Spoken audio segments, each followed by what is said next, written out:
እንዴት ከረማችሁ? ያለፉት 10 ቀናት ቆይታችሁ እጅግ ስኬታማ እንደሆነ ተስፋ አደርጋለሁ።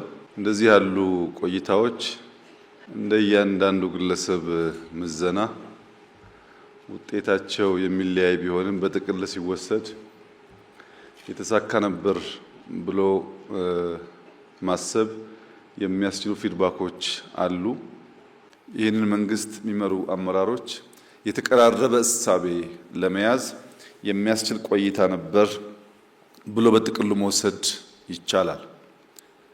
የዛሬው የማጠቃለያ ገለጻችን የሚያጠነጥነው የመደመር መንግስት እንዴት ያለ እሳቤ እንዳለው፣ እንዴት ስራ እንደሚከውን፣ ምን ሊያሳካ፣ ምን እንደሚሸከም በግርድፉ ለማሳየት እሞክራለሁ። የመደመር መንግስት ሲባል መያዝ ያለባቸው ፖይንቶች አንደኛው መፍጠር ነው፣ ክሪኤቲቪቲ ነው። ሁለተኛው መፍጠን ነው። ሶስተኛው ማብዛት ነው። አራተኛው ማጥራት ነው።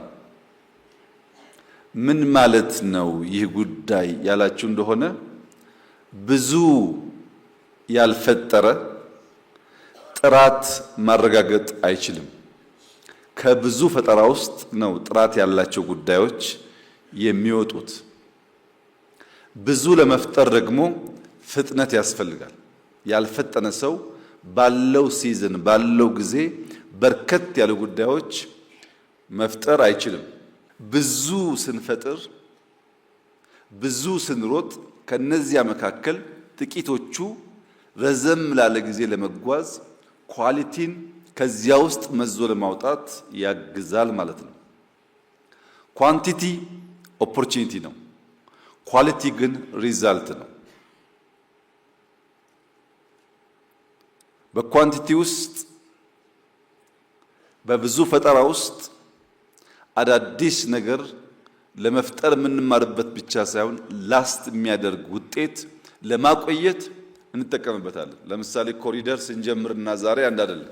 የኳሊቲ ቴስታችን ከጊዜ ወደ ጊዜ እየተቀየረ መጥቷል ማለት ነው እና ብዙ ለመፍጠር በመፍጠን ነው ጥራትን የምናረጋግጠው። የመደመር መንግስት በእነዚህ ህሳቤዎች ዙሪያ የሚያጠነጥን ይሆናል። የዛሬው ገለጻችን ግን ሁለት ቁልፍ ጉዳዮች አሉት። የመጀመሪያው ቁልፍ ህሳቤ ስልጡንነት፣ ዘመናዊነት እና ኋላ ቀርነት እንዴት እንደተፈጠሩ ታሪካዊ ዳራዎቻቸውን አይተን ከነዚያ ውስጥ የምንማራቸውን ትምህርቶች ነቅሰን እናወጣለን። ሰው ዘመናዊነትና ስልጣኔ ከዘመን መነጠልና ኋላ መቅረት ያሉትን ጉዳቶች በእኛ በሀገራችን ያስከተለውን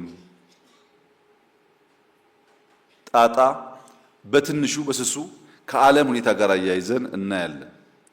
ስልጣኔን፣ ዘመናዊነትን፣ ታሪክን በትክክል ካልተገነዘብን ዛሬን ለመስራትና ነገ የምናስበውን ለመከወን ያስቸግራል።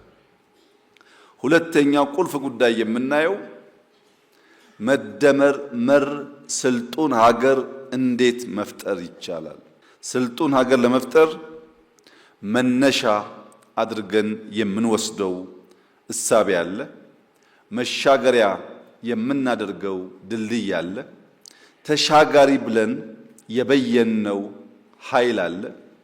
አሻጋሪ ያልነው እና የለየነው ኃይል አለ። እንዴት ነው መነሻ፣ መሻገሪያ፣ ተሻጋሪና አሻጋሪውን ለይተን በሚና ከፍለን ስራ ሰጥተን ውጤት የምናመጣው? ይህ ደግሞ እንዳይከወን ሐሳብ አልቦነት ምን ያህል ጣጣ እንዳለው በስሱ ለማየት እንሞክራለን። ስለዚህ በሁለት ከፍለን ውሏችንን ካሰብን በቂ ይሆናል። አንደኛው ስልጡንነት፣ ዘመናዊነትና ኋላ ቀርነት፣ ሁለተኛው መደመር መር ስልጡን ሀገር እንዴት እዚህ ያለን ሰዎች ልንፈጥር፣ ልንመራ፣ ልናወርስ እንደምንችል የምንመክርበት ይሆናል። የመጀመሪያው ቁልፍ ጉዳይ ሰው፣ ዘመናዊነትና ስልጣኔ ነው። እዚህ በስዕሉ እንደምታዩት ወደ ኋላ አጮልቀን ነው የምናየው። ወደ ኋላ አጮልቀን በምናይበት ሰዓት የሰው ልጅ ለመሰልጠን ያደረጋቸውን ተጋድሎች፣ ስልጣኔ ብሎ የበየነውን የኑሮ ዘዬ ማቆየት የቻለበትን ጊዜ ዲክላይን ሲያደርግ ለምን ደግሞ እንደፈረሰ የምናይበት ይሆናል። የስልጣኔ ጉዞ ማጥናትና መረዳት ለምን ያስፈልጋል? አንድ የመለወጥ የማደግ የመሻሻል ትልም ያለው ሀገር የስልጣኔ ጉዞን ወደ ኋላ መለስ ብሎ ማየት የሚያስፈልገው ዋናው ምክንያት ሳሙኤል ሃንቲንግተን እንደሚለው የሰው ልጅ ታሪክ የስልጣኔ ታሪክ ነው። ታሪክ የሚባለው ጉዳይ ራሱ የሱልጣኖችና ስልጣኔያቸውን በበላይነት መናገር ማስጨበጥ የቻሉ ግለሰቦች ስብስቦች እውነት ነው እንጂ የብዙ ተሸናፊዎች የብዙ አሸንፈው መናገር ያልቻሉ ኃይሎች የተረሱ በርከት ያሉ ጉዳዮች ይኖራሉ። የሰው ልጅ ታሪክ የስልጣኔ ታሪክ ከሆነ መፈተሽ የሚያስፈልግበት ዋናው ምክንያት ማህበረሰብ፣ ግለሰብ፣ ሀገር፣ አህጉር ብላይንድ ስፓት አላቸው። ወደፊት መሸምጠጥ የሚፈልግ ማንኛውም ኃይል በትልቅ መስታወት ወደፊት ማየት ብቻውን በቂ አይደለም። ብላይንድ ስፖቱን ቼክ የሚያደርግበት ስፖኪዮ ከቨር የማያደርግበትንም መለስ ቀለስ እያለ ማየት በክሪቲካል ሞመንት ያስፈልጋል። ያን ማድረግ ካልቻለ ወደፊት መጓዝ መፍጠንም አይቻልም። ብንፈጥንም ከምናስበው ቦታ መድረስ አስቸጋሪ ይሆናል። ወደፊት ለመሸምጠጥ ወደ ኋላ አልፎ አልፎ ማየት አስፈላጊ እንደሆነ ሁሉ ዛሬን በትክክል ለመረዳት ምንድነው አሁን ያለንበት ሁኔታ፣ የቆምንበት ባህል፣ እምነት፣ እሴት፣ ተቋማት እንዴት ተፈጠሩ፣ በምንስ መንገድ አድገው ዛሬ ላይ ደረሱ የሚለውን ጉዳይ በቅጡ መመርመርና ማወቅ ይጠይቃል። ነገን ለመተንበይ የዛሬ ውሳኔዎች፣ ድርጊቶች፣ ትልሞቻችን የሚፈቱበት መንገድ ምን አይነት ነገ ሊፈጠር እንደሚችል ሙሉ በሙሉ እንኳ ባይሆን ከሞላ ጎደል ግንዛቤ እንድንይዝ ያስችላል። አብርሃም ሊንከን ስለ ወደፊት ጊዜ ሲጠየቅ the best way to predict your future is to create it ይላል። ስለ ነገ የተሟላ ነገር ለመናገር የምትችለው በምትሰራው ስራ ነው። ዛሬ በምትሰራው ስራ ነው፣ በመፍጠር ብቻ ነው። የበቃ ኢንፍራስትራክቸር ዛሬ የሰራ ሰው ከዛ የተሻለ ዘመን እንደሚመጣ ማሰብ ይችላል። ዛሬ የተኛ ሰው ነገ የከፋ ጊዜ ለልጆቹ እንደሚያወርስ ካለ ብዙ አስረጅ ሊገነዘብ ይችላል። ዛሬን ማወቅ ነገን ለመስራት ብቻ ሳይሆን ነገን በቅጡ ለመተንበይ የሚያግዝ ጉዳይ ነው ማለት ነው። ስልጣኔ ምንድን ነው?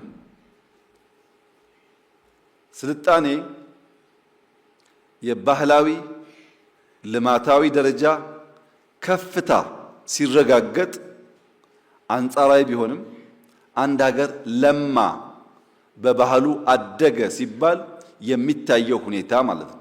ለዚህ ሀገር ዜጎች የሚስማማ አኗኗር፣ የሚስማማ የኑሮ ዘይና ስርዓት መፍጠር ሲቻል ማለት ነው።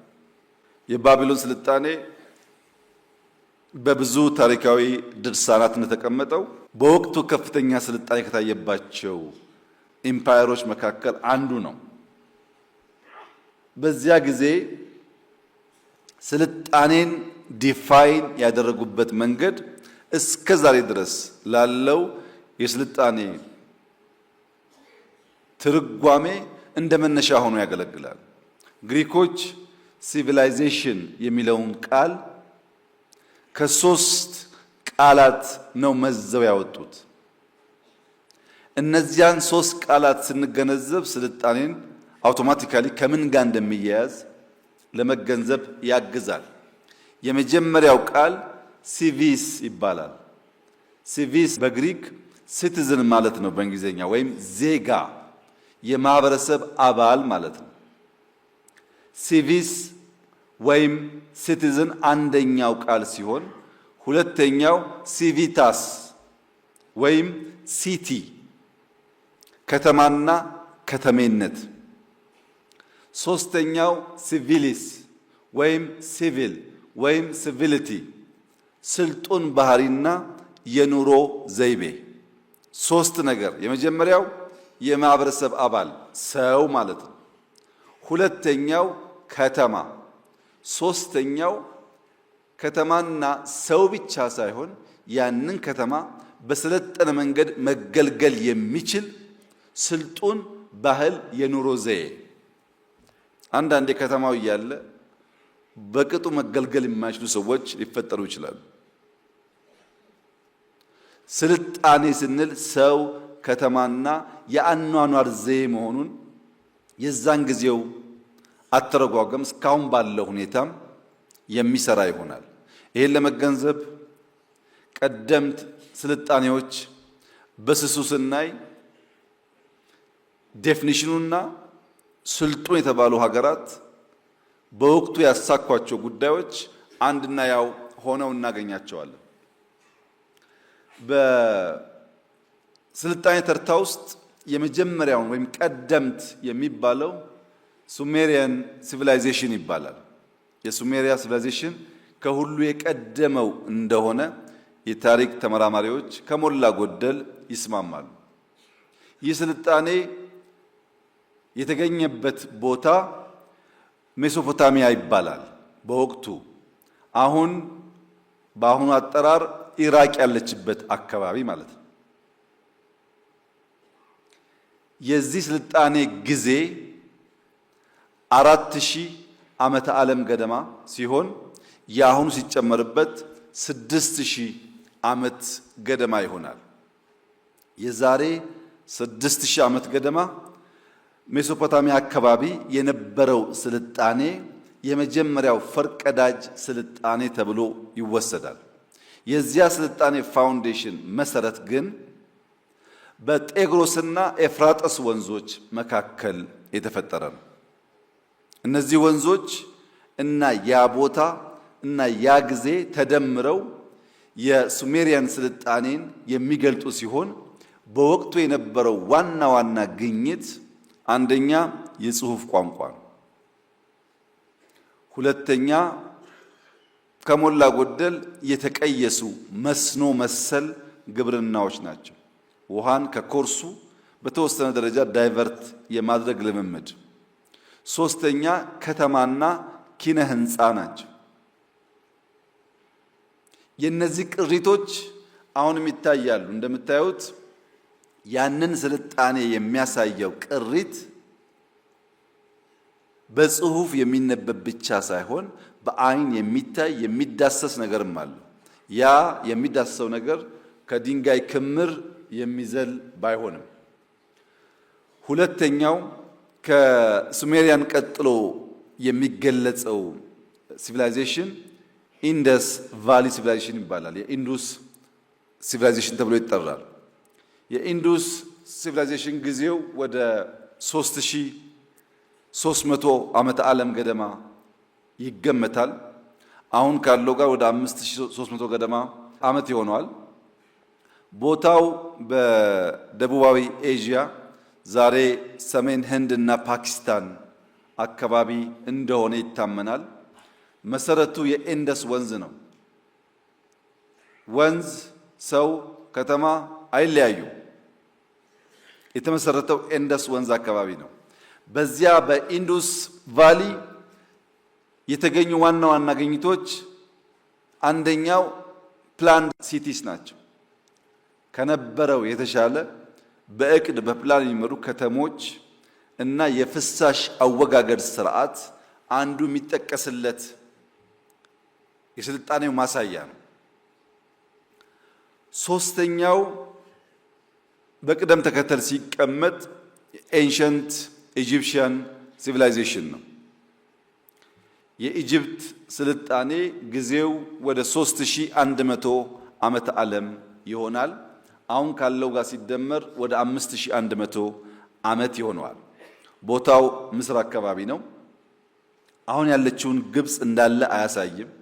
ደቡባዊ ግብጽ የኑቢያ አካል ስለሆነ መሰረቱ የአባይ ሸለቆ ነው። ግኝቱ ፕራይመርሊ ግብርናና ኪነ ህንፃ ነው። አራተኛው የቻይኒዝ ሲቪላይዜሽን ነው። አብዛኛው ሂስቶሪያን የሚስማሙበት 3000 ዓመተ ዓለም ገደማ የነበረ አሁን ካለው ጋር 5000 ዓመት የሆነው ስልጣኔ ነው። ቦታው ቻይና አሁን ቻይና የሚባለው ግዛት አካባቢ ነው። መሰረቱ የብጫ ወንዝ ሸለቆ ነው። የተመሰረተው የብጫ ወንዝ ሸለቆን ተከትሎ ነው። ይሄም ግብርናና መንግስት ወይም በርከት ያሉ ሰዎች የማስተዳደር ስርዓትን ተፈጥሮበታል ተብሎ ይታመናል። የሁሉም ስልጣኔ ኮመን ቫሪያብል የወሰዳችሁ እንደሆነ አንደኛው ድንጋይ ነው። ድንጋይ ማረሻ ነው። ድንጋይ የጦር መሳሪያ ነው። ድንጋይ መከላከያ ነው። ድንጋይ በድንጋይ ቤት መስሪያ ነው። ራሱ መጥረቢያውም ድንጋይ ነው። የሁሉም ስልጣኔ መሰረት ድንጋይ፣ ውሃ፣ ሪቨር፣ በርከት ያሉ ሰዎች ሰብሰብ ማለት ከነሱ መሰብሰብ የተነሳ ደግሞ መንደሮች፣ ከተማዎች የመገንባት ልምምድ ይታያል። እነዚህ ዋና ዋና ከሚባሉ ሲቪላይዜሽን በተጨማሪ በላቲን አሜሪካ የማያና ኢንካ ስልጣኔዎች የሚባሉ አሉ። በሰሜን አፍሪካ የኤንሸንት ካርቴጅ ሲቪላይዜሽን የሚባል አለ። በምስራቅ አፍሪካ ኑቢያ፣ ኩሽ፣ ፑንት፣ አክሱም የሚባል አለ። ሌሎችም አሉ። በርከት ያሉ ስልጣኔዎች በየቦታው የሚገለጹ አሉ። ለመነሻ ያክል ያየናቸው ጥንታውያን ስልጣኔዎች ግን ከተሜነት፣ ሰብሰብ ብሎ መኖር፣ ድንጋይ መቆርቆር፣ መትጋት፣ በተላጠ እጅ ከሺህ ዓመት በኋላ የሚታይ ቅርጽ ለኛ መተው አለበት። እጁ ሳይላጥ ለበርካታ ሰዓት ሳይፈጋ ለትውልድ የሚታይ ነገር ማቆየት አይቻልም።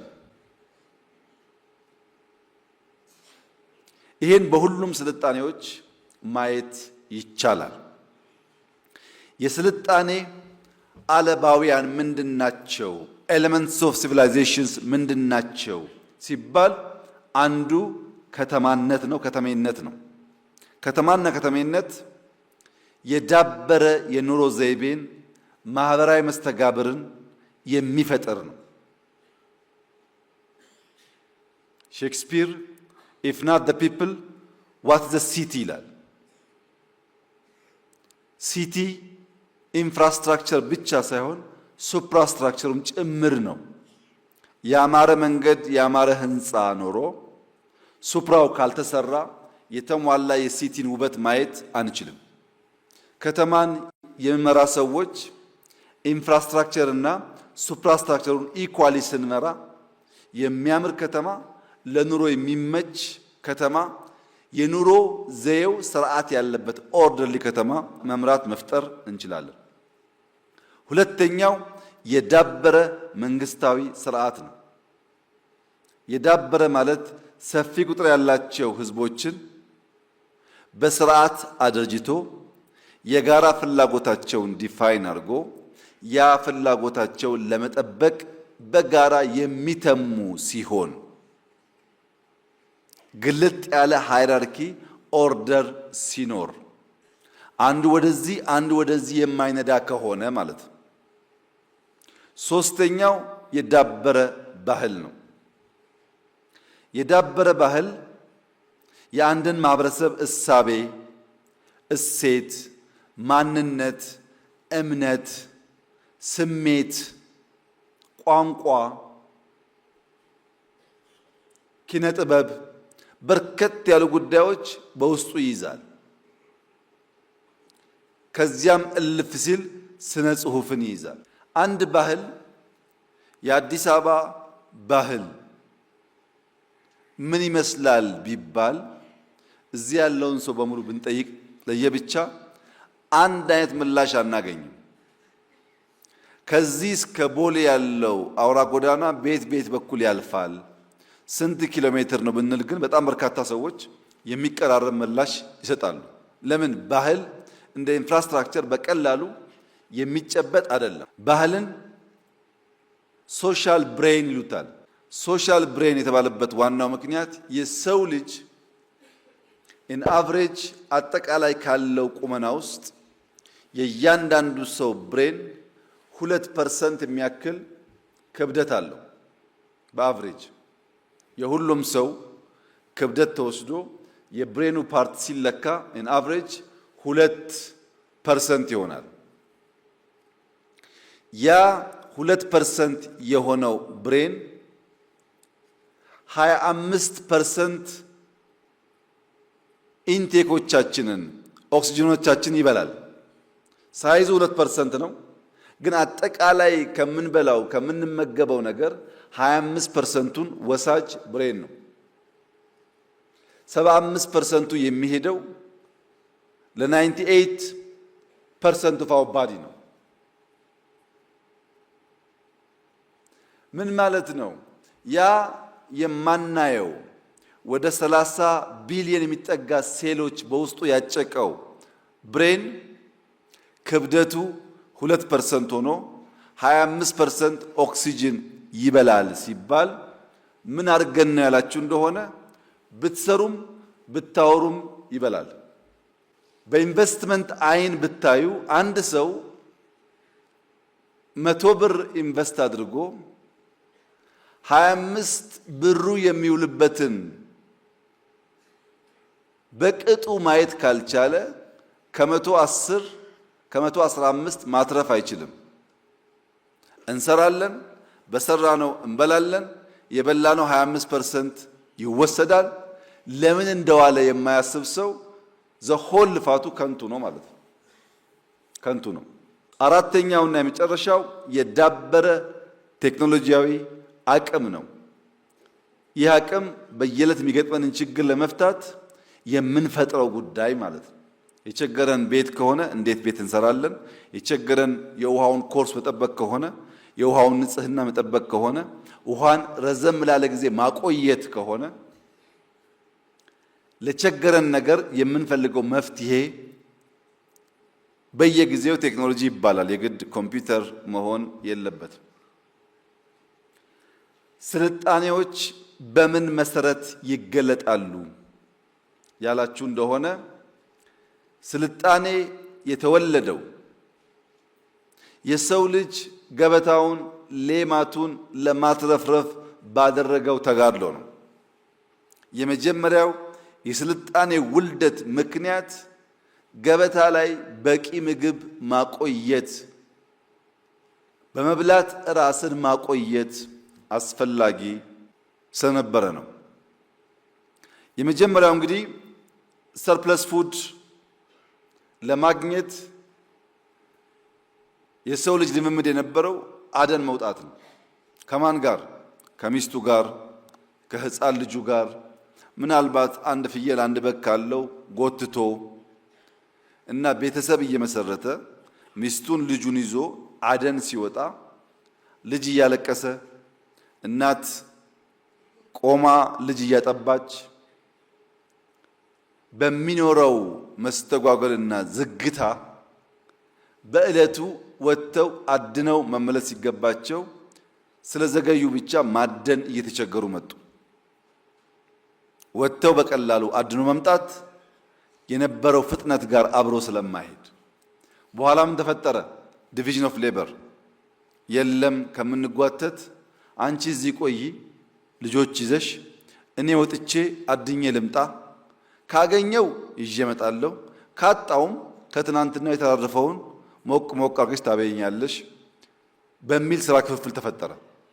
እሷ ሰፈር ስትቆይ እሱ ወጥቶ አድኖ ሲመጣ ውጤታማ እየሆነ መጣ። ፈጥኖ አድኖ ይመጣል፣ እሷም ቤት ትሰራለች። ከዚያ ግድ የለም ብቻዬን ከመሄድ ያንተና የኔ ሚስት እዚህ ይቆዩ፣ እኔ እናንተ አድነን እንምጣ። 5፣ 10፣ 20 እያደገ ሄደ ማለት ነው። በጋራ የሚያድኑ ሰዎች፣ በጋራ ሰፈር የሚቆዩ ሰዎች።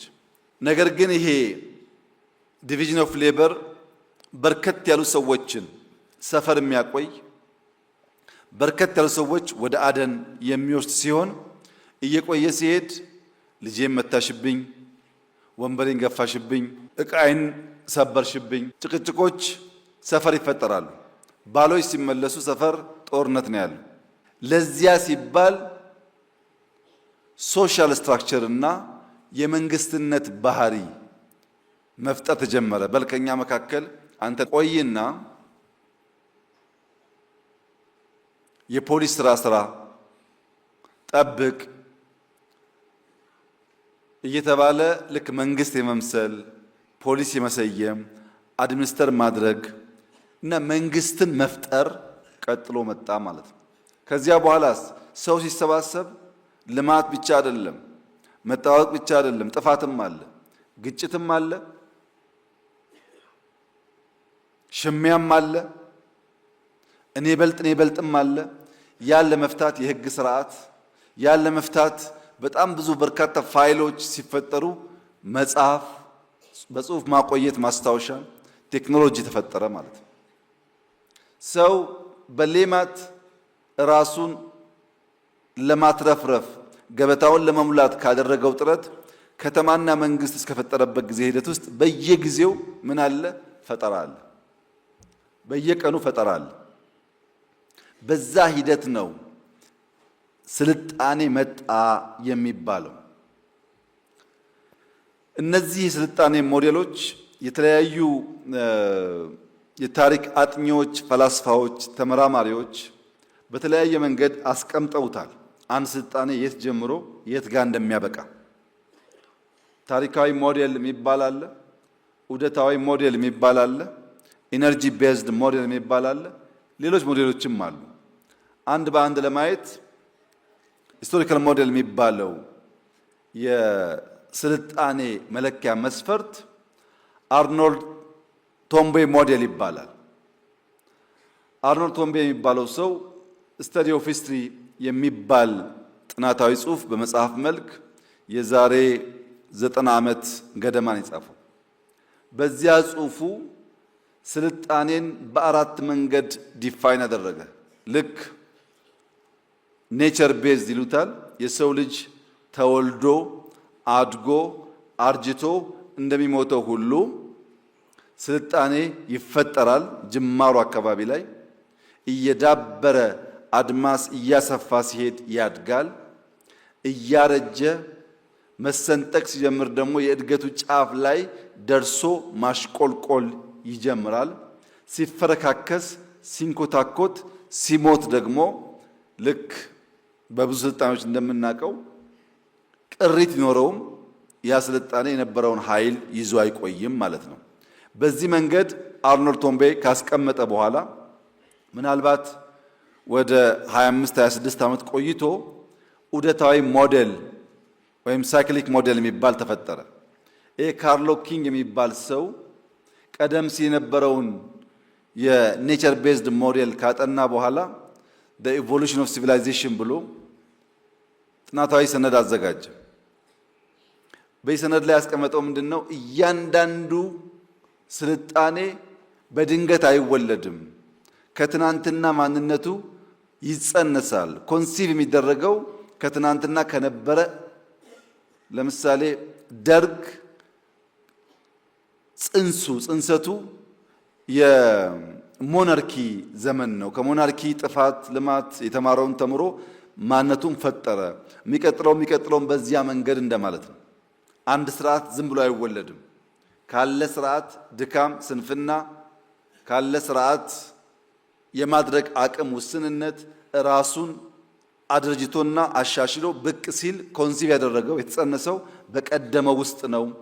በኋላ ግን ይዳብራል፣ ይስፋፋል። መስፋት ሲመጣ ደግሞ ናቹራል ስለሆነ ግጭት ያቆጠቁጣል። ግጭትና ጠብ እየሰፋ ደግሞ ሲሄድ መፈረካከስ፣ መበስበስ ይመጣል። ውስጣዊ ድክመቶች ለነዚህ ሁሉ መውጣትና መውረድ መንስኤ ይሆናሉ። በሰባት ከፈላቸው። የቅድሙ በአራት ከፈላቸው ከውልደት እስከ ሞት። ይሄኛው ደግሞ ጽንሰትን ጨምሮ ግጭትን ጨምሮ ትንሽ የሳይዝ እና ክሬቲቪቲን ቤዝ አድርጎ ሰራው። ሶስተኛው ሞዴል በትንሽ ቴክኖሎጂካል እና አምቢሽየስ የመምሰል ነገር አለው። ካርዳሺቭ ስኬል ይባላል። ራሻዊ ሰው ነው። ካርዳሺቭ የሚባለው ሰውዬ ስልጣኔ መለካት ያለበት በኢነርጂ አጠቃቀም ነው ይላል።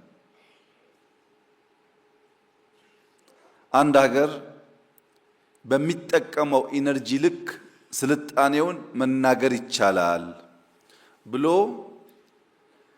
ዜሮ ታይፕ ሲቪላይዜሽን የሚባለው በሆም ፕላኔት ላይ በምድር ላይ ያለን ኢነርጂ አሟጦ የማይጠቀም ማንኛውም ሀገር በዜሮ ስልጣኔ ደረጃ ላይ ነው ያለው ይላል። ምን ማለት ነው? የሆም ፕላኔት ኢነርጂ ሶርስ ሲባል ቮልካኖን ይጨምራል፣ ሃሪኬን ይጨምራል፣ ኤርዝኪክ ይጨምራል። በእነዚህ ምክንያት የትኛውም አገር በዜሮ ታይፕ ስልጣኔ ደረጃ ነው ያለው ማለት ነው። የትኛውም ሀገር ሁሉንም የኢነርጂ ሶርስ ሃርነስ ማድረግ አልቻለም። እሱ ታይፕ ዋን የሚለው ሆም ፕላኔት እና ሶላር ኢነርጂን በተሟላ ደረጃ መጠቀም የሚቻልበት ደረጃ ሲደረስ ታይፕ ዋን ይባላል ይላል። ታይፕ ቱ የሚለው ደግሞ ሶላር ሲስተም ብቻ ሳይሆን ሙሉ ስታሮችን ሁሉም ኢነርጂ ስላለው እነዛን ኢነርጂዎች መጠቀም የሚችል ሀገር ሲፈጠር ይላል። ይሄን በዳይሰን ስፊር መጠቀም ይቻላል ነው የሚያስቀምጠው። ግን የሶላር ሲስተሙ እና ስታሮች በሙሉ ኢነርጂያቸውን ሲሰጡ ታይፕ ቱ ሲቪላይዜሽን ደረስን ተብሎ ይወሰዳል ይላል።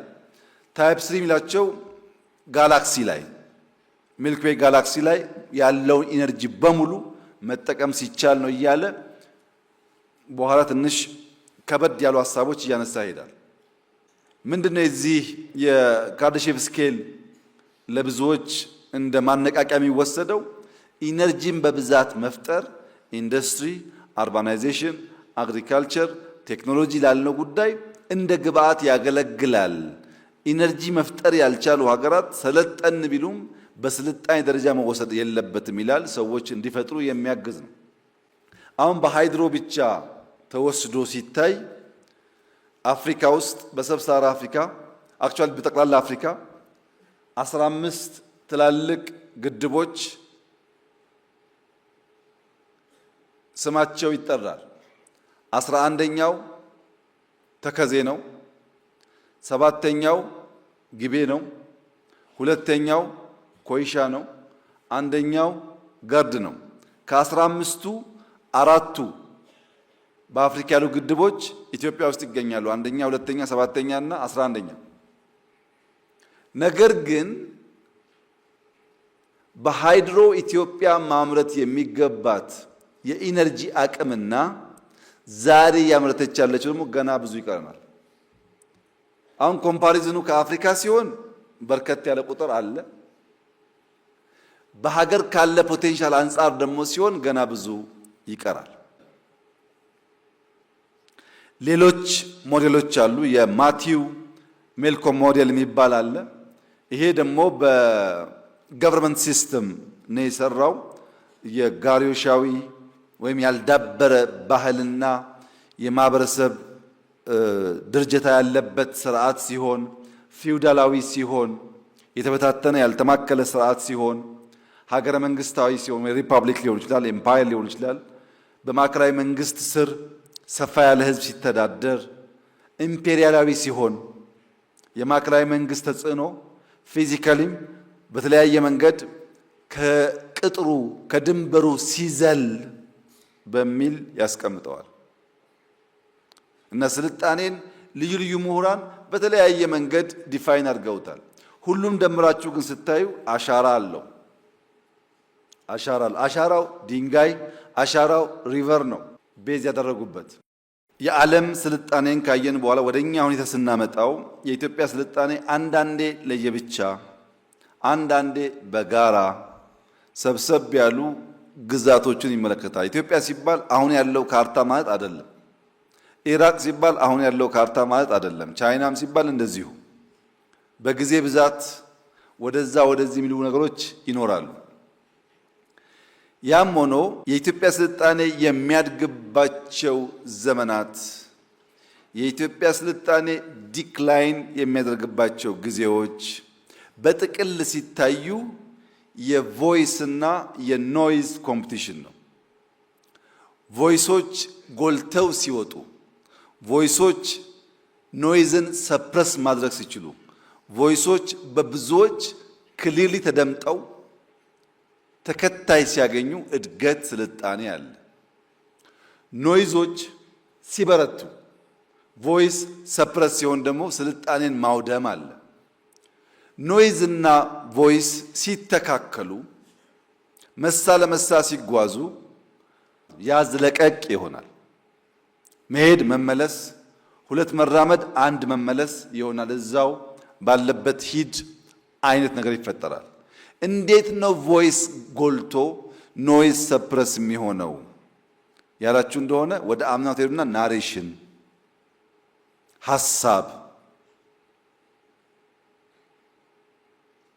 ሐሳብ ናሬሽን ጎልተው ተገዝተው ሊደርሺፕ እና ፎሎወርሺፕ ሲስማሙ ስልጣኔና እድገት ይመጣል። ያ ሲደበዝዝ ደግሞ ጥፋት ይመጣል። ኢትዮጵያ ውስጥ ያሉ ስልጣኔዎች ቅድመ አክሱም እና ከአክሱም በኋላ ብለን በሁለት ብንከፍል አክሱም ብዙ የተነገረለት ስለሆነ ቅድመ አክሱም የዛሬ 2500 ዓመት ዓለም ገደማ አሁን 3000 4000 ገደማ ሆኗል ማለት ነው። የፑንት ስልጣኔ ነበረ። የፑንት ስልጣኔ ግማሽ የሚያህል ኢትዮጵያን ይዞ ዋና ፎከሱ ቀይ ባህርን የሚቆጣጠር ነው። ፑንት ወጥቶ ሲወርድ የኩሽ ስልጣኔ መጣ። የኩሽ ስልጣኔ እንደገና ቀይ ባህርን በስፋት ይዞ እዚህ ጋር እንደምታዩት ወደ ኋላ እስከ ሱዳን ድረስ ይሰፋል። የኩሽ ስልጣኔ ወድቆ የዳማት ስልጣኔ ደግሞ ሲመጣ የተወሰነ የሚከፋፈሉ አሉ። ግን አሁንም ቀይ ባህርን አባይን መቆጣጠር ኢትዮጵያ ውስጥ የነበሩ ስልጣኔዎች ሁሉ ፋውንዴሽን ነበር። በኋላ የአክሱም ሲመጣ አክሱም ወደ ኋላ ያለውን ቀንሶ ወደ የመን በተወሰነ ደረጃ ወደ ደቡባዊ ሳውዲ ህንድ ድረስ የሚዘረጋ ሰፋ ያለ ኢንፍሉዌንስ ያለው በወቅቱ ከነበሩ 4 ሀያላን መንግስታት እንደ አንድ የሚወሰድ መንግስት ነበር። በዓለም ላይ ስልጣኔ ነበር ከተባለ በዓለም ላይ ከድንጋይ ጋር የሚያያዝ ሙከራዎች ነበሩ ከተባለ አንዱ ያለው ኢትዮጵያ ውስጥ ነው። ለምሳሌ አክሱም ብትሄዱ፣ ይሃ ብትሄዱ፣ ላሊበላ ብትሄዱ፣ ሶፍመር ብትሄዱ ታዩታላችሁ ድንጋይና ሰው የነበረውን ትስስር። ግብጽ ያለው ፒራሚድ የብዙ ፊልሞች የስልጣኔ ምንጭ፣ ብዙዎች ሊያዩት የሚጓጉለት ሲሆን ኢትዮጵያ ያለው እንደዚህ ያለው ስልጣኔ በእኛ ስንፍና ምክንያት ብዙ ያልተነገረለት ሊሆን ይችላል። ነገር ግን ላሊበላን ስትወስዱ ያኔ አይደለም ዛሬም እንደዛ ያለ ኢንጂነሪንግ የለም። ሁሌ የምናውቀው ወደ ታች ይቆፈራል፣ ፋውንዴሽን ይሰራል፣ ቤት ወደ ላይ የሚገነባው። ላሊበላ የተገነባው ከላይ ወደ ታች ነው። የተለየ ዊዝደም ነበር ማለት ነው። እነዚህ ቀደምት ዕውቀቶች የመጡበት ዋናው መንገድ ያኔ የነበረው ስልጣኔ ድንጋይና ሰው ለረጅም ጊዜ ያላቸውን ትጋት የሚያሳይ ነው። ከዚያ በኋላ ያሉትን ብንወስድ ከአክሱም በኋላ ዛጉዌ ነበር። ከዛጉዌ በኋላ ጊዜው በትክክል ዲፋይን ባይደረግም ዛጉዌ አካባቢ ወይም በፊት ባሌ አካባቢ ያለው ስልጣኔ ይነሳል። የጎንደር የዛሬ 400 ዓመት አካባቢ የነበረው ስልጣኔ ይነሳል። አሁንም የሚታይ ነገር ስላለ የሐረር ስልጣኔ ይነሳል። የጅማ፣ የሸዋ፣ የከፋ፣ የወላይታ፣ የዳውሮ ይቀጥላል በየቦታው ማለት ነው። ለምሳሌ ዳውሮ ስልጣኔ የዛሬ 400 ዓመት ገደማ አላላ ኬላን ሲሰሩ 47 48 ዓመት ነው የፈጀው ስራው። አሰራሩ እንዴት ነው? አንድ ጄኔሬሽን ግዴታው 7 ዓመት ነው። 7 ዓመት ግዴታ ያለበት አንድ ፋሚሊ አንድ ዓመት ልጅ ጥሎ ቢሄድ 7 ዓመት ድንጋይ ቆርቁሮ ሲመለስ ልጁ 8 ዓመት ይሞላታል። 8 ሲሞላው ይተካል በሌላ ሰው ማለት ነው። እንደዛ እያሉ 4 5 ትውልድ በቅብብሎሽ 47 48 ዓመት ነው አላላ ኬላን የገነቡት። ያ ሁሉ ድንጋይ ምን ይፈልጋል? መቆርቆር ይፈልጋል፣ መደርደር ይፈልጋል። በየቦታው የምናያቸው ኢትዮጵያ ውስጥ ያሉ ስልጣኔዎች ሌላ ቦታ ከተማርናቸው ስልጣኔዎች ጋር የሚቀራረብ ባህሪ አላቸው። ታዲያ እንዴት ማሽቆልቆል መጣ? ስልጣኔ ከነበረ እንዴት ማሽቆልቆል መጣ ያልን እንደሆነ ውጫዊ ምክንያት አለ፣ ውስጣዊ ምክንያት አለ፣ የመንግስታት መዳከም አለ፣ የህዝብ ብዛትና የአቅርቦት መሳሳት። ህዝብና ሰፕላይ አብረው የማያድጉ ከሆነ ግጭት ደግሞ መዳከምን መፍጠሩ አይቀርም። ኢትዮጵያ ውስጥ ስልጣኔ የመጣባቸውን ኋላም ውድቀት የታየባቸውን ዘመናት በአንድ ምሳሌ ብቻ ለመገንዘብ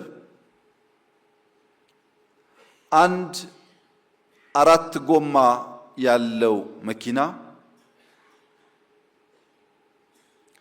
ከዚህ ተነስቶ የሚፈልግበት ቦታ ለመድረስ ቢያንስ 4 ሁነኛ ነገሮች ይጠበቁበታል። አንደኛው የመኪናው 4ቱም ጎማ ተመጣጣኝ ሳይዝ መኖር አለበት።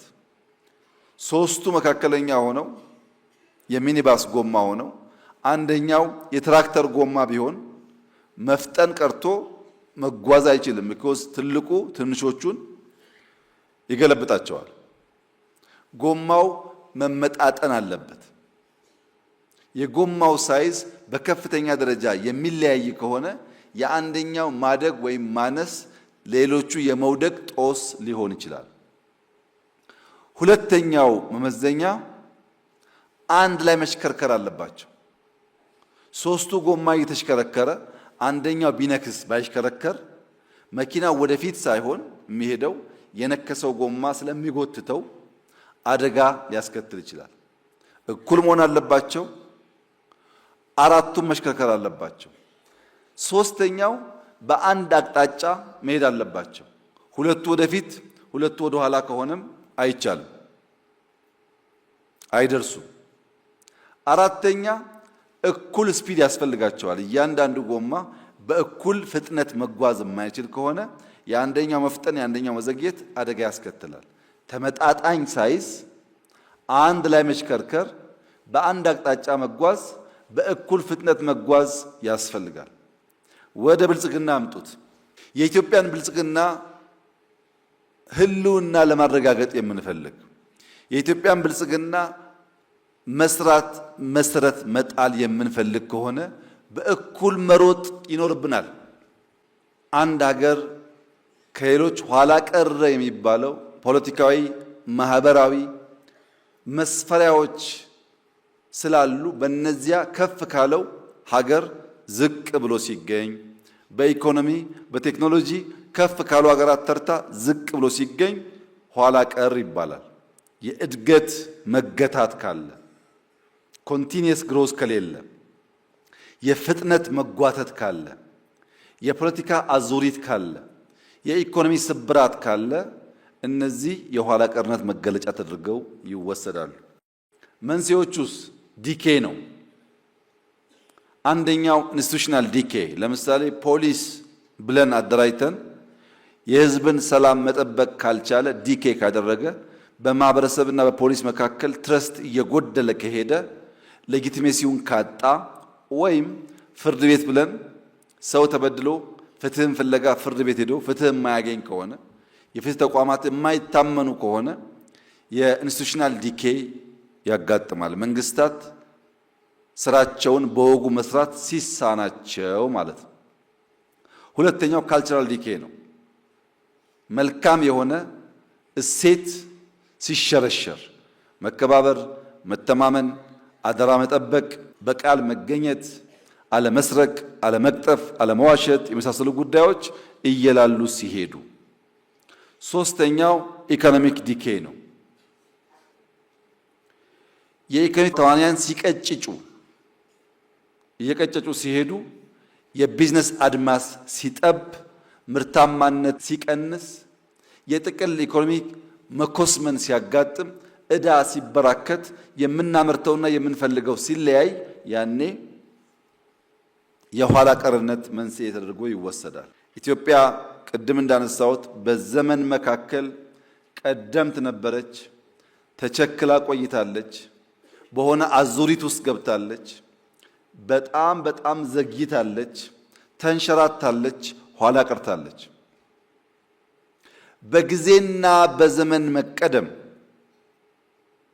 የሚያስከትለው ጣጣ መዘጋት፣ መዘግየት፣ መንሸራተት ነው። እየዘገየን በዘመን ስንቀደም ብዙ ጉዳዮች በእኛ እየተዘጉ፣ ዘመን ሲለወጥ እኛ እዛው ቆመን እንቀራለን። በኢትዮጵያ የባለፉት 1000 ዓመታት ሂደት ውስጥ የነበረ ችግር። ነገር ግን አንድ ተስፋ አለ። የኢትዮጵያን መዘግየት፣ ማሽቆልቆል፣ መድከም፣ መደህየት ብንናገርም 3000 ዓመት ፕላስ እያነሰች እየሰፋች እየቆመች እየተነሳች እንደ ሀገር መቆየቷ ደግሞ የባሰ ስላለ እሱ ቢያንስ እንደ መልካም ነገር ይወሰዳል ማለት ነው። ከነችግሩም ቢሆን ሀገር አለን እኛ። ከነችግሩም ቢሆን ቢያንስ እንደዚህ ሁሉም ብሔር ያለበት ስለ አንድ ሀገራዊ ፍላጎት መነጋገር እንችላለን። ስለዚህ ምንም እንኳን የከፉ ጉዳዮች ቢኖሩም አሁንም ሀገር ነን። አሁንም መነጋገር መቻላችን ተመልሰን ለመነሳት ተመልሰን ለማደግ ተስፋ ነው። የባሰ ስላለ ከፈረሱት ስለምንሻል በመቆዘም ብቻ ሳይሆን በተስፈኝነትም ማየት ይገባናል ማለት ነው።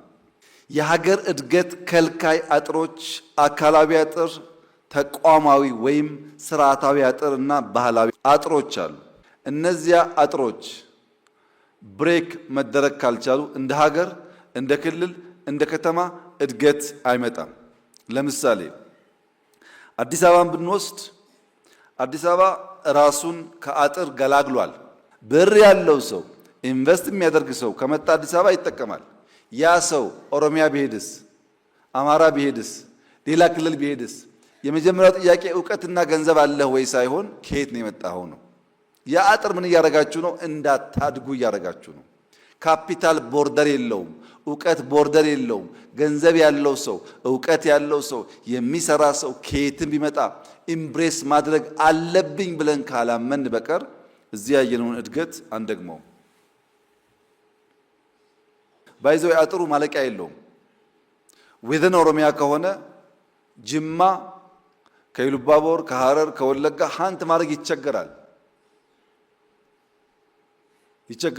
አማራም ከሄዳችሁ እንደዚሁ ነው። በነገራችን ላይ በኢንቨስትመንት ብቻ አይደለም ሃንት ማድረግ የምንቸገረው። በዩኒቨርሲቲ ፕሬዝዳንትም ቢሆን ጎንደር ውስጥ አንድ ጎበዝ ዩኒቨርሲቲ ፕሬዝዳንት ቢኖር እሱን ሃንት አድርጌ ደሞዝ ጨምሬ ጅማ መውሰድ አልችልም። የግድ የጅማ ልጅ መሆን አለበት። ባይችልም ዕውቀትም አጥረን ገንዘብም አጥረን ማደግ ፈልገን አብሮ አይሄድም። እድገት የሚመጣው ዕውቀትና ገንዘብ ያለበትን ቦታ አነፍንፈን ስንስብ ነው፣ ስንገፋ አይደለም። የትኞቹም ያደጉ ሀገራት ብትወስዱ የትኞቹም ዕውቀትና ገንዘብ ያለበትን በከፍተኛ ደረጃ ሀንት ያደርጋሉ። ይሄ አጥር ተቋማዊ አጥርና ባህላዊ አጥር ከኛ እምነት፣ ከኛ ቋንቋ፣ ከኛ እሳቤ ውጭ ያለው ወደ ውጭ የሚለው እሳቤ ሌላ አጥር ነው። ብዙ ለማወቅ ብዙ ለመማር ፍላጎት የለም። በነገራችን ላይ አሁን ባሉ ጥናቶች የሰው ልጅ እድሜው 70፣ 80፣ 90 ሲጠጋ አልዛይመር እንዳይዘው የመዘንጋት የመርሳት በሽታ እንዳይዘው 2-3 ቋንቋ ማወቅ ጠቃሚ ነው ይባላል። ሳይንሳዊ ግኝት ነው። 2-3 ቋንቋ የሚያውቁ ሰዎች እድሜያቸው እየገፋ ሲሄድ አንድ ቋንቋ እንደሚያውቅ ሰው አይደለም የመጠቃት አቅማቸው። የሚንቀሳቀስ ሰውም እንደዚሁ። ያ ችግር እንዳይመጣ መንቀሳቀስ፣ መልቲፕል ቋንቋ መልቲፕል ባህል ለማወቅ መሞከር ጠቃሚ እንጂ ጎጂ ነገር አይደለም። በሳይንስም ተረጋግጧል፣ በልምድም ይታወቃል። አጥሮቻችንን ብሬክ እናርግ። ለምሳሌ ድሬዳዋ፣ ሐረር አካባቢ ስትሄዱ 4-5 ቋንቋ ጀስት ማንም መንገደኛ ይችላል። ጣሊያንኛ፣ ፈረንሳይኛ፣ እንግሊዝኛ ምናምን አረብኛ ይሞክራሉ። እነዛ ሰዎች 4-5 ቋንቋ የሚናገሩ ሰዎች ዛሬ በስተርጅና እንኳን ብታገኟቸው ልክ እንደ ሊቅ፣ እንደ አዋቂ፣ እንደ ጠበብት ናቸው። ዛሬ እንኳን ከብዙ አንግል ስለሚማሩ ለመማር የሚያቅ የሚችል ኢምብሬስ ለማድረግ አለመሞከራችን ትንሾቹ ያሉትም እየሸሹ አለቁ ማለት ነው። እነዚህ አጥሮች መሰበር አለባቸው። ልማት የሚያመጣ እስከሆነ ድረስ፣ ዕውቀት የሚያመጣ እስከሆነ ድረስ፣ ሰላም የሚረብሽ ከሆነ አታስጠጉ። እሱ ጥሩ አይደለም። አጥር ያስፈልጋል። ልማት የሚያመጣ ከሆነ ግን በድንበር ዕውቀት ማቆየት ጉዳት አጥር ለዘጋው ሰውዬ እንደሆነ ማሰብ አስፈላጊ ነው። ለስርዓት ስብራት ዋናው ምክንያት ለለውጥ ዝግ መሆን። ለውጥ የሚባል ነገር ለማድመጥ፣ ለመጠየቅ፣ ለመመርመር፣ ለማንበብ ዝግጁ ያልሆኑ ዝግ ሰዎች አሉ። ምንም ነገር ከነሱ እሳቤና ፍላጎት ውጭ ሲሆን አላስፈላጊ አድርገው የሚያስቡ። ሁለተኛው የተዛባ የለውጥ ጥያቄ፣ የቸገረውን ትቶ ያልቸገረውን ለመፍታት የሚጥር ማህበረሰብና ግለሰብ እንዲሁ ለስብራቱ ዋነኛ ምክንያት ይሆናል። ሶስተኛ አፍራሽ የለውጥ ሂደት፣ ማፍረስን እንደ ግብ መያዝ። በመጀመሪያው ፓርት ምን አየን?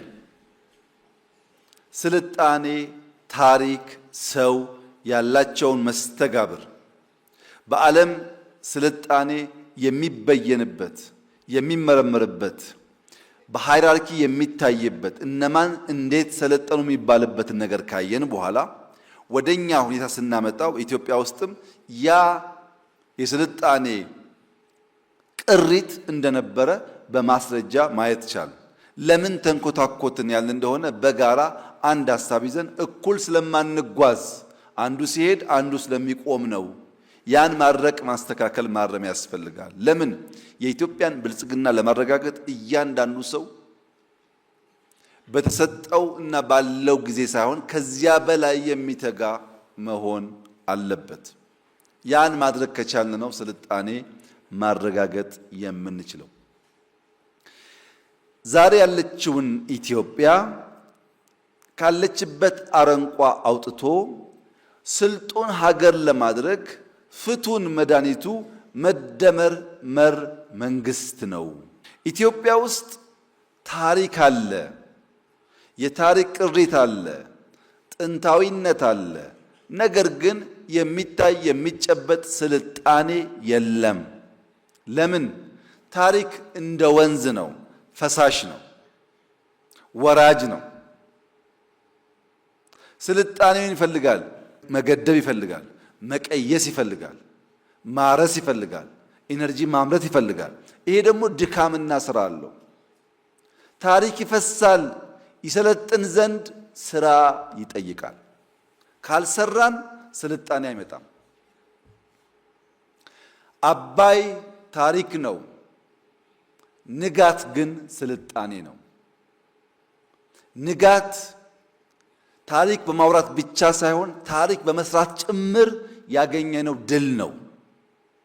ደጋግመን እንደዚህ ያለውን ስራ ብንሰራ ታሪክ ብቻ ሳይሆን ስልጣኔን መጎናጸፍ፣ ማቆየት፣ ማሸጋገር እንችላለን ማለት ነው። ታሪክ ሞልቷል። ይህና የእናንተ ስራ ስልጣኔን ማረጋገጥ ነው። በስራ የመደመር ሚና በስልጣኔ ጎዳና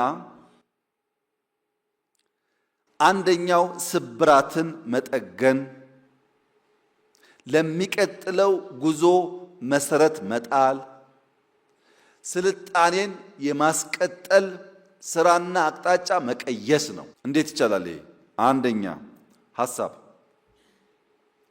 መነሻው ሐሳብ ነው። የመደመር እሳቤ እንደ ሐሳብ ዘር ነው። ይህንን ዘር በጊዜው በሚገባው ልክ በቦታው ከዘራ ነው ይበራከታል።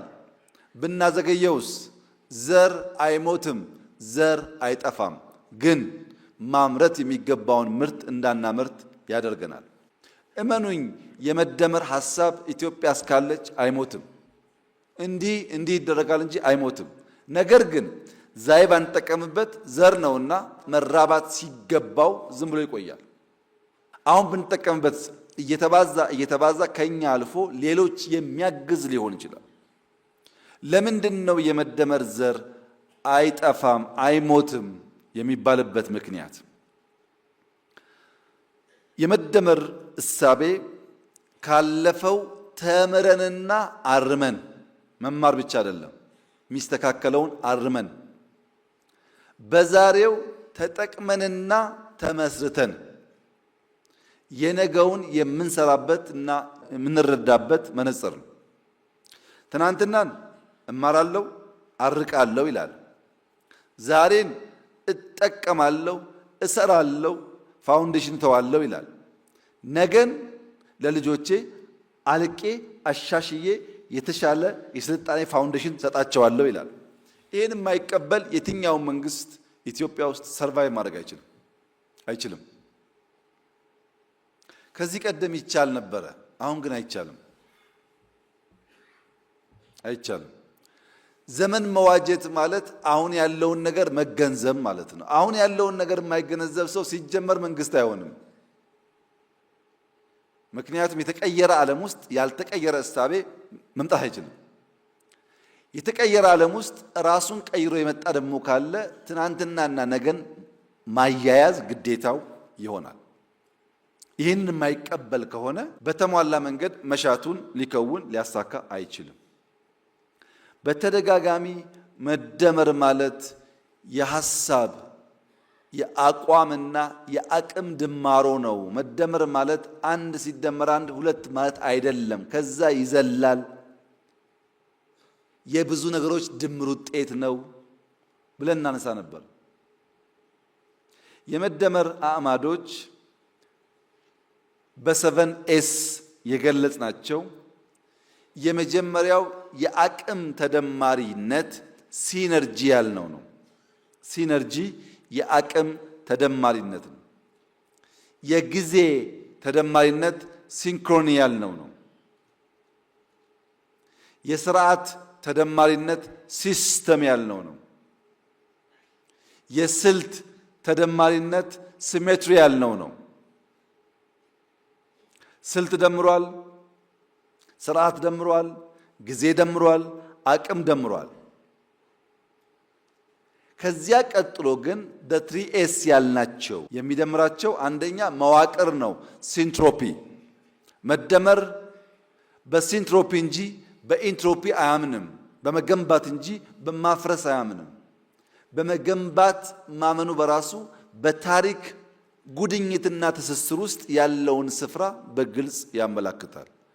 ማንኛውም ታሪካዊ ሂደት ተገንብቶ መሸጋገር አለበት የሚለው እሳቤ ከሲንትሮፒ እምነት የመጣ ነው። ሌላውሳ የህይወት ተደማሪነት ሲምባዮሲስ። የመጨረሻው የራዕይ ተደማሪነት ወይም ሲኖፕሲስ ይባላል። ዋናውን ነገር በቀለለ መንገድ ባጠረ መንገድ የሚገልጠው ማለት ነው። እነዚህ 3S ያልናቸው ሲስተም፣ ስትራክቸር እና ስትራቴጂ ወይም ሲስተም፣ ሲሜትሪ እና ሲንትሮፒ የአቋም ድማሮ ሲሆኑ ሲነርጂ የአቅም ድማሮ ነው። አቅምና አቋም ሲደመሩ ጊዜና ህይወት ሲደመር የበለጸገ ሀገር ይፈጥራል። ያ ነገር ነው የኢትዮጵያን ብልጽግና እውን ሊያደርግ የሚችለው፣ የኢትዮጵያን መለወጥ እውን ሊያደርግ የሚችለው፣ የኢትዮጵያን መሻሻል እውን ሊያደርግ የሚችለው። ለምን? በሁሉም ውስጥ ይብዛም ይነስም የሚጠቅም እውቀት የሚጠቅም ሀሳብ ስላለ። ቀመሩስ ምንድን ነው? አንደኛው ማሰባሰብ፣ ዛሬ ላይ የሚገኙ ሀሳቦች፣ ሀብቶች፣ አቅሞች፣ ሙከራዎች ካሉ ሳይንጠባጠቡ ማሰባሰብ። ካልተሰበሰበ ይበተናል። እንኳን ሀሳብ እንኳን ሀብት እህል እንኳን በጊዜው በወቅቱ ሰብስበን ካላስቀመጥን ይባክናል። መሰብሰብ አለበት።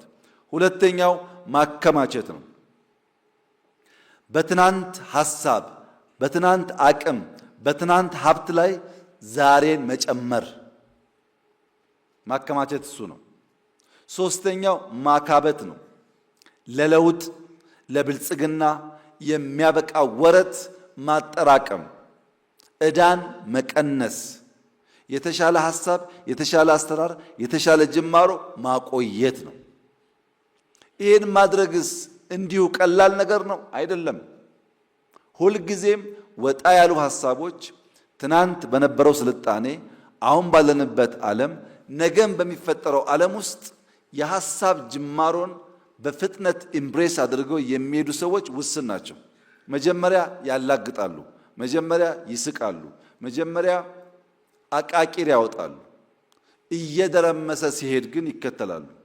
ለምሳሌ ሁላችሁም እንደምታውቁት በኢህአደግ የመጨረሻው ጉባኤ ሐዋሳ ላይ አዲስ አበባን እንደ ስሟ አበባ እናረጋታለን ሲባል ኢህአደጎች ነበሩና እንኳን እናንተ እኛም አልቻልናትም ነው ያሉት። ኮሪደር ሲባል የኮሪደር ዴቨሎፕመንት ሲባል እዚህ ፒያሳ አካባቢ ሲጀመር ብዙ ሐሜት ነበረ። የዛሬን ፒያሳ ያየ ሰው ግን በእርግጠኝነት ያንን ቋንቋ አይደግመውም። ምክንያቱም ክሪኤቲቭ ዲስትራክሽንስ ለመፍጠር ማፍረስ፣ አዲስ ለማውጣት አሮጌ መቀነስ የግድ የሚባልባቸው ሁኔታዎች እንዳሉ ስለሚያምን እኛ ጨክነን የያዝነውን መልካም ሐሳብና ስራ ስንቀጥል የማናቃቸው በርካታ ሰዎች ተከታይ ብቻ ሳይሆን የተከታይ መሪ ይሆናሉ። ቢኮዝ መደመር ሊደርሺፕ እና ፎሎወርሺፕ ያላቸውን ትስስር በተለየ መንገድ ነው የሚያየው። ማንኛውም አይዲያ በሊደርሺፕ ቢፈጠር መልካም ፎሎወርሺፕ ከሌለ አይከናወንም። በጋራ ሰልጥነን፣ በጋራ አይተን፣ በጋራ ሰምተን አንዱ ጋር የሚሰራው አንዱ ጋር የማይሰራበት ምክንያት የፎሎወርሺፕ ችግር ነው። ስንሰማ ከልብ እንስማ፣ ስንሰማ አሟልተን እንስማ፣ ስንሰማ ለመጀመር፣ ለመሞከር፣ ለመስራት እንስማ። የነበረብን ችግር መነሻ ላይ አይዲያውን በቅጡ መረዳት፣ አይዲያውን ኢምብሬስ ማድረግ፣ አይዲያውን ኢንተርቴን ማድረግ፣ አይዲያውን ከተገነዘብን በኋላ በተግባር በስራ መግለጥ ነበር ችግሩ። አሁንሳ ያው ሰምታችሁ ይሆናል መደመር በፓኪስታን ቋንቋ፣ በኪስዋሂሊ፣ በጀርመን በብዙ ቋንቋዎች ሲተረጎመ ነው። ብትፈልጉም ባትፈልጉም ሄደ ማለት ነው። ሐሳብ ሲጀመር እንዲህ ያለ መከራ አለው። ሲጀመር እየቀጠለ ሲሄድስ ተከታዩ ብዙ ነው። አደጋው የት ጋ ነው? አሁን አደጋው የሰው ልጅ የራሱን ድል ማሽሞንሞን፣ የራሱን ድል መሞሸር ሲጀምር ራሱን መግደል ጀመረ ማለት ነው። ዘር ተዘርቶ ካልበቀለ በቀር በቅሎ በብዙሃን ካልታየ በቀር አሸናፊ መሆን አይችልም። ለምሳሌ ሐረሪን አይታችሁ ከሆነ ሐረር ከተማ ሐረሪ ላይ የሰሩት ስራ እውነት ለመናገር በጣም በጣም በጣም ኢምፕሬሲቭ ነው፣ ከአዲስ አበባም በላይ። ለምን? አዲስ አበባ ይብዛም ይነስም እንደተባለው ብዙ አመራር አለ፣ ብዙ አይን አለ፣ ብዙ አጋዥ ይኖር ይችላል። እነሱ በራሳቸው አቅም በሌለ ሪሶርስ ያንን ህዝብ አንቀሳቅሰው ያስገኙት ውጤት ለብዙዎቻችሁ ትምህርት ይሆናል። ሐረሪ ተለውጦ አሶሳ ወይም ቦንጋ ወይም ጋምቤላ ባይለወጥ እውነተኛ ልብ ያለው ሰው መገምገም ነው። የሐረሪ ሪሶርስ እና የአሶሳ ሪሶርስ፣ የሐረሪን ሰውና የጋምቤላን ሰው መፈተሽ ነው። በየትኛው መመዘኛ ሐረሪ ከሌሎች ክልሎች ያነሰ ሳይዝና ሀብት ነው እንጂ ያለው የበለጠ የለውም።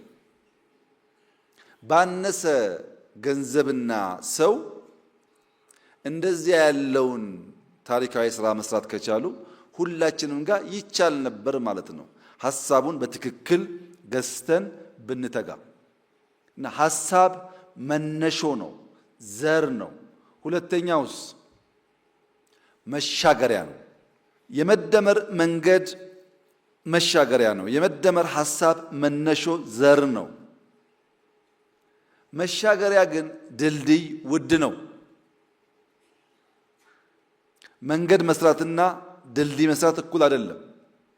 ድልድይ ውድ ነው።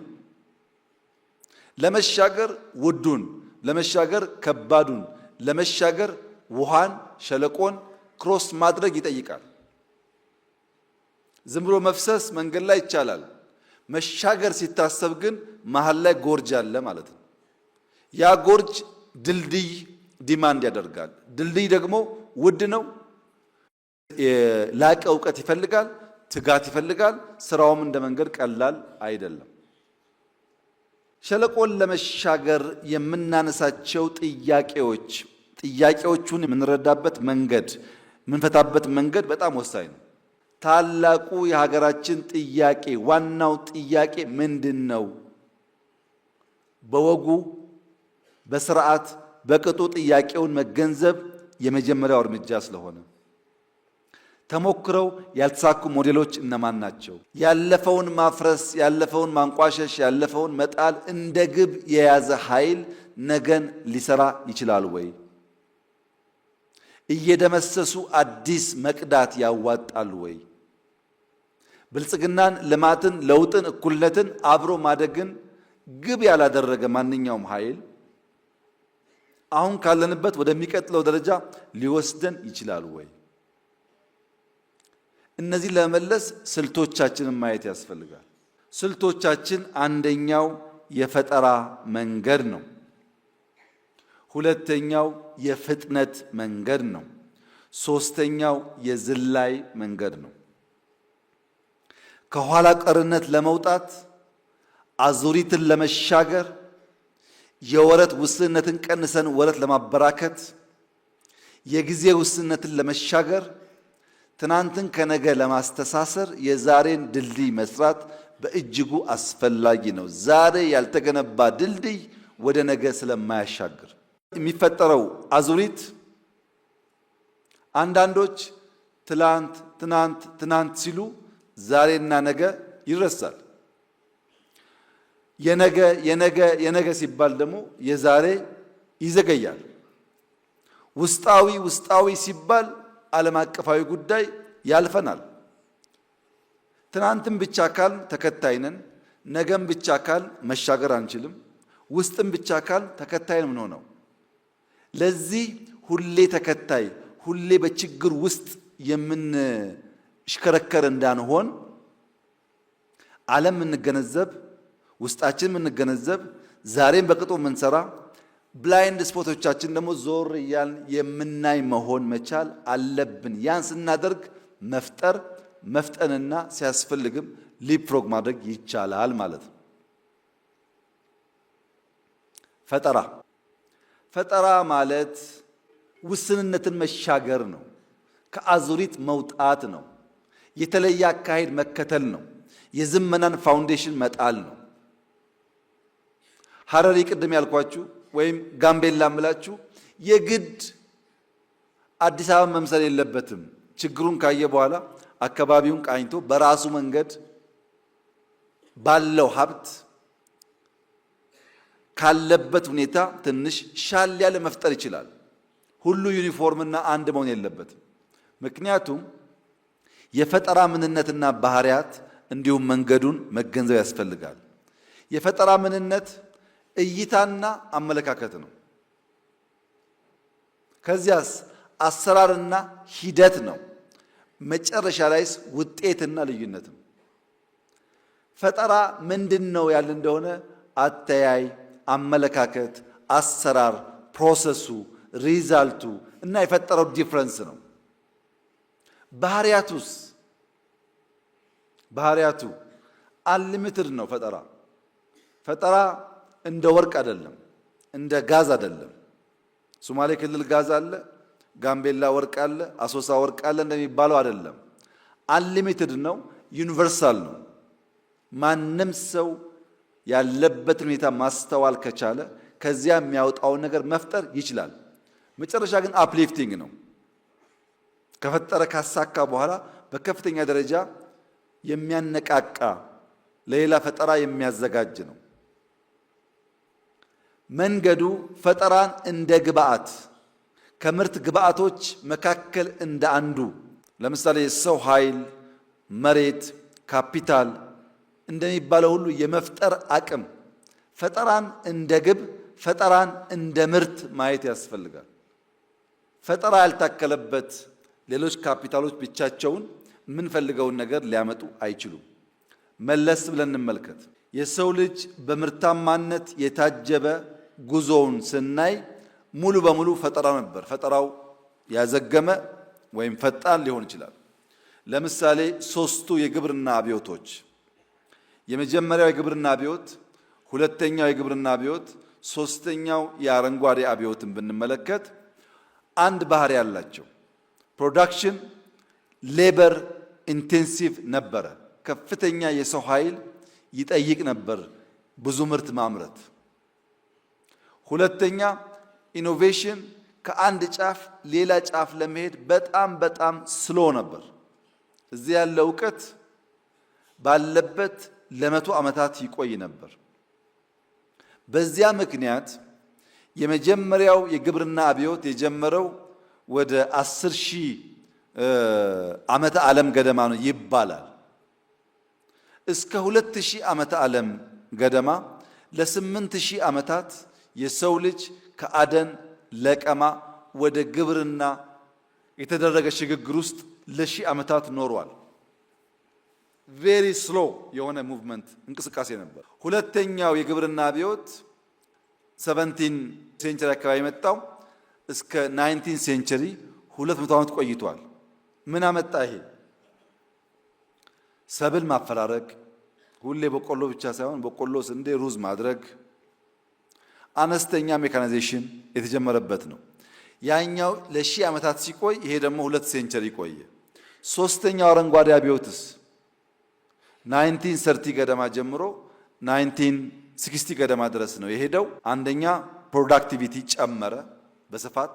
ምን አዲስ ነገር አመጣ ያላችሁ እንደሆነ ማዳበሪያ መጠቀም፣ ተባይ መከላከያ መጠቀም፣ መስኖ መጠቀም፣ ሜካናይዜሽን መጠቀም፣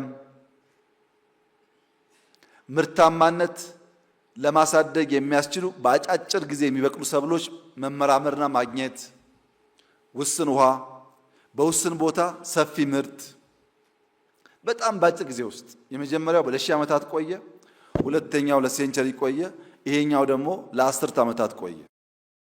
የኛስ ሶስተኛው አረንጓዴ አብዮት ባለቀበት ዘመን የኢትዮጵያ ዘፈን በሬና ገበሬው ይላል።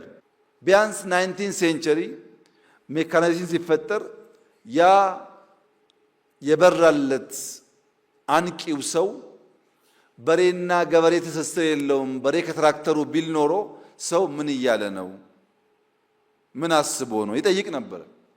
ግን ከአረንጓዴ አብዮት በኋላም ዘፈኖቻችን በሬና ገበሬው፣ ስዕላችን በሬና ገበሬው፣ ማረሻና ቀንበሩ ስለሆነ እዛው ቀረን ማለት ነው።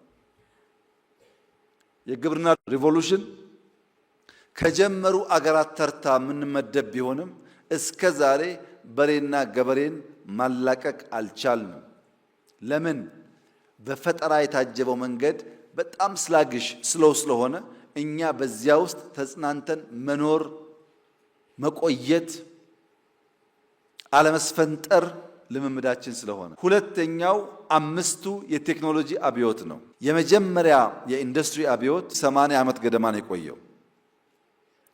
ሁለተኛው ኤጅ ኦፍ ስቲም ኤንድ ሬልዌይስ የሚባለው ወደ 46 47 ወይም 50 ዓመት ነው የቆየው። ሶስተኛው ኤጅ ኦፍ ስቲል ኤሌክትሪሲቲ ሄቪ ኢንጂነሪንግ የሚባለው ደግሞ ከ1875 እስከ 1908 33 ዓመት የቆየው። ኤጅ ኦፍ ኦይል ኦቶሞቢል ማስ ፕሮዳክሽን በኋላ የመጣው ደግሞ 60 ዓመት ገደማ ቆይቷል፣ ግን ራሱን በጣም እያዘመነ እየለወጠ የመጀመሪያው አውቶሞቢል ሳይሆን በጣም ፈጣን በጣም ትላልቆች እየተፈጠሩ ማለት ነው። አምስተኛው ኢንፎርሜሽን ኤንድ ቴሌኮሙኒኬሽን አብዮት ነው። እስካሁንም ያለው በጣም በከፍተኛ ደረጃ የሊፍሮግ እያደረገ አሁንም ያለው እስከ ኤአይ ዘመን ያለው ማለት ነው። ምንድነው ከቀድሞ የሚለየው ያላችሁ እንደሆነ በፍጥነት ምርት እና ኢኮኖሚ አድጓል። ኢንፍራስትራክቸር ሰፍቷል። የሥራ አይነት ተቀይሯል። የአኗኗር ዘዬ ተቀይሯል። ከተሞች ተስፋፍተዋል። ኢንዱስትሪ ሰፍቷል። ቴክኖሎጂና ፈጠራ በከፍተኛ ደረጃ ፈጥኗል። ይፈጠራል፣ ይስፋፋል። ድሮ ቢፈጠርም አይስፋፋም። ሚንስ ኦፍ ኮሚኒኬሽን አልነበረም። የኢንዱስትሪያል ሪቮሉሽን ለዓለም ያስገኘው ነገር በከፍተኛ ደረጃ የምርት መትረፍረፍ እንዲመጣ ማስቻል ነው። ከዚያ መቋደስ ያልቻሉ ሀገራት ወይም አልሰሙም ታጥረዋል፣ ከሰሙም አልፈጠሩም ማለት ነው። የዛሬ 3 ዓመት 4 ዓመት ዩኤቪ ድሮ ምናምን ስንል እንደምታስታውሱት ለብዙዎቻችን ተረት ነው። አርቲፊሻል ኢንተለጀንስ ሲባል ለብዙዎቻችን ቀልድ ነው። ዛሬ ግን ሰለጠንኩ አደኩ የሚል ሀገር ፕሮዳክቱን ሲያመጣ እኔም እኮ እንደዚህ ሞክሬያለሁ፣ እኔም እኮ እንደዚህ አለኝ ማለት ቻልን። ሌት ካመር አድቫንቴጅን ሊፍሮግ እናድርግ አንቀመጥ ያልነው ሰራ ማለት ነው። በግብርናውና በኢንዱስትሪ ሪቮሉሽን እንደዚህ ቀድመን ሙከራዎች ብናደርግ ከዋናዎቹ እንኳ ባንሆን ቢያንስ በበቂ ከሚጠቀሙት መሆን እንችል ነበር። ያ ድጋሚ እንዳይደገም ነው አሁን ሙከራዎች የሚደረጉት። የፈጠራ ሙላት የሚፈጠረው ከችግር ተንታኝነት ወደ መፍትሄ አመንጭነት። ችግርማ ኖርንበት፣ እሱ መተንተን ሳይሆን እንዴት ነው ከዛ ልንወጣ የምንችለው የሚል መፍትሄ ማፍለቅ መቻል። በፈጠራ ማምረት ራሱ ፈጠራን ማምረት ሲቻል፣ በችግር አለመታጠር በመፍትሄ መሻገር ሲቻል፣ ገደብ የለሽ እና ሁሉን አቀፍ የሰፋና የፈጠነ ጅማሮች ማስተናሰል ሲቻል ነው። ለምሳሌ ኢትዮጵያ ውስጥ ችግር በሚመለከት ድርቅ እናውቀዋለን፣ አብረን የኖርን ያደግንበት ጉዳይ ነው። የተበጣጠሰ እርሻ እናውቀዋለን፣ ችግር ነው። የዝናብ ጥገኝነት እናውቀዋለን። የአየር ንብረት ለውጥ እናውቀዋለን፣ ችግሮቻችን ናቸው። ምን እድል አለ? ሰፊ መሬት አለ፣ የውሃ ሀብት አለ፣ የሰው ኃይል አለ። ይህንም እናውቃለን። አሁን ከኛ የሚጠበቀው የተበጣጠሰ መሬት ሳይሆን ኩታ ገጠም ማስፋት፣ ያልታረሱ ጦም ያደሩ መሬቶችን ወደ እርሻ ማስገባት፣ የበጋ ስንዴን ማስፋት፣ ሜካናይዜሽንን ማስፋት፣ አረንጓዴ አሻራን ወደ ፍሩት ወደ ኢንዲጂነስ ትሪ ማሳደግ፣ በጥራት ማስፋት። ምንድነው ይሄ? መፍትሄ ያመጣን ማለት ነው። አረንጓዴ አሻራ ሲሰፋ የአየር ንብረት ለውጥ አደጋ ያስከትልብንም። ክረምት ከበጋ ማረስ እንችላለን፣ ምርት ይሰፋል፣ ረሃብ ይጠፋል ማለት ነው። ችግሩን እናውቀዋለን። መፍትሄው ላይ ነው ርብርብና ስራ የሚያስፈልገው። መደመራዊ የፍጥነት መንገድ ይደርሳል አይደርስም፣ ይቻላል አይቻልም በሚል መላምትና ግራ መጋባት ውስጥ መቆየት ሳይሆን ከዚያ የወጣ በውጤት የሚገለጥ ፍጥነትን ማረጋገጥ ነው። የሂደት እና የውጤት ፍጥነት ማሳየት ነው። በትልቅ ማሰብ፣ በትንሽ መጀመር፣ ማበራከት፣ ማስተናሰልና ማላቅ ነው። ከጊዜ ኋላ እንድንገኝ ያደረገው የሂደትና የውጤት ፍጥነት መጓደል ነው። ስላግሽ የሆነ አካሄድ ከጊዜም ከውጤትም እንድንዘገይ አድርጎናል። ጊዜ ተሻግሮ አለማሰብ፣ ለነገ አለመዘጋጀት፣ ለትውልድ አለማቆየት። ሰርገኛ መጣ በርበሬ ቀንጥሱ፣ አስፋልት ከሆነ ሽሮ ፈሰስ። ጊዜን ማሳደር፣ ችግርን ማሳደር፣ ፕሮጀክቶች በጊዜ አለማጠናቀቅ፣ ሄዶ ሄዶ ለትውልድ የሚቆይን ወረት ማሳነስ ነው። በትልቁ ማሰብ፣ ከትንሽ መጀመር። ለምሳሌ ጽዱ ኢትዮጵያን የመፍጠር ግብ ከቢሮ ተጀመረ፣ ከተማ ተባለ፣ ወደ ሀገር እየሰፋ ሄደ። ኮሪደር፣ የበጋ ስንዴ፣ ሌማት፣ ግሪን ሌጋሲ፣ ሁሉም ኢኒሼቲቭ ጅማሮ አነስተኛ ነበር። በሂደት እየፈጠነ እየሰፋ እያደገ ጥራት እያረጋገጠ በሀገር ደረጃ ኢምፓክት የሚያመጣ ሆነ። አሁን ከጀመርናቸው ውስጥ ኮሪደር አሸልሟል፣ ግሪን ሌጋሲ አሸልሟል፣ ስንዴ አሸልሟል። አብዛኛው የእኛ ኢኒሼቲቮች በዓለም አቀፍ ደረጃ ሪኮግናይዝ የተደረጉና ሽልማት ያሰጡ ናቸው። ለምን? በቀጣይነትና በውጤት ማረጋገጥ ስለቻል። ፍጥነት ሲባል 3 አይነት ፍጥነቶች አሉ። አንደኛው ስፒድ ነው። በአማርኛ ቶሎታ ይባላል። በቶሎ መድረስ።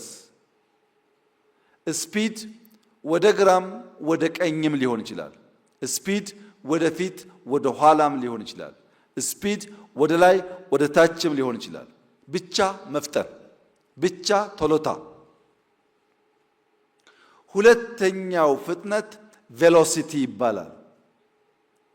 ፍጥነት ከትክክለኛ አቅጣጫ ጋር መፍጠን ብቻ ሳይሆን ራይት ዳይሬክሽን መሆን አለበት ያ ፍጥነት። ሶስተኛው አክሰሌሬሽን ይባላል፣ ወይም ሽምጠጣ፣ ጥድፈት ይባላል በአማርኛ። ይሄ ደግሞ ፍጥነት አለው፣ አቅጣጫ አለው። አቅጣጫው ላይ እያደገ የሚሄድ ፍጥነት አለው። ለምሳሌ የመጀመር ፍጥነት እንደምታዩት በአንድ ጊዜ ሁሉም ሯጭ ስብስብ ብሎ ይከመራል። ይሄ የመጀመር ፍጥነት ነው። በሂደት ምን ያጋጥማል? ይኸው እንደምታዩት በሂደት እየሳሳ እየፈጠነ የሚሄደው እየቀደመ፣ የሚዘገየው ደግሞ ከፈትፈት እያለ ይቀጥላል። በኋላ ላይ በሂደት ያለው ትጋት ወደ ውጤት ጥራት ሲመጣ እንደምታዩት የመጀመሪያው ሯጭ በከፍተኛ ፍጥነት ሲሄድ ተበተነ ሰው። ከኋላ የሚከተሉ 2 ሰዎች አሉ፣ 2 ኢትዮጵያውያን። ሶስተኛውን ተመልከቱት። ሶስተኛው ሁለተኛውን ቀደመ። ለምን? ለውጤት ጥራት። ቀድሞ ከፊት ያለው ግን ሰፊ ዲፍረንስ አላቸው። ሞፋራ በጣም ርቋል። እሱን ለመከተል የማስቀጠል ትሩፋት፣ በእያንዳንዷ ሰከንድ መፍጠን ብቻ ሳይሆን አክሰሌሬት እያደረገ እየጨመረ በመሄድ በመጨረሻ የፍጥነትን የትጋትን በቀጣይ የመልፋትን ውጤት ታዩበታላችሁ። ዲፍረንሱ እየጠበበ መጨረሻ ተመልከቱ።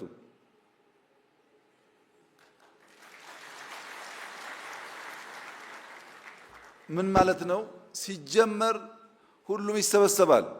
በቀጣይነት ሳናቋርጥ የያዝነውን ቅን ሐሳብና መልካም ሐሳብ ይዘን የምንቀጥል ከሆነ ቀድሞ ከኛ ጋር አጃቢ የነበረው ታዛቢ ይሆናል። እኛ ስንጨርስ ታዛቢ ይሆናል። ያኔ አልመሰለኝም ነበር፣ በደንብ አልነገራችሁኝም ነበር፣ ችግሩ እኮ አነጋገራችሁ ነው፣ በደንብ ይገለጽልን ኖሮ እኮ እኛ የምንከተላችሁ ነበር ወደሚል ይሸጋገራል። ከእኔና ከእናንተ የሚጠበቀው የጀመርነው መልካም ዘር፣ የጀመርነው ፍጥነት፣ የጀመርነው ትጋት የተሟላ ፍሬ እስኪያፈራ ድረስ ባለማቋረጥ በቀናው ሐሳብ ቀን ከሌት ተግቶ ሰርቶ በስራ ማሳየት ነው። ያን ማድረግ ስንችል አብዛኛው የተራገፈ ብልጽግና የምንጨብጠው የምናሸተው የምናየው ፍሬ ለዜጎቻችን እየሆነ ይሄዳል ማለት ነው።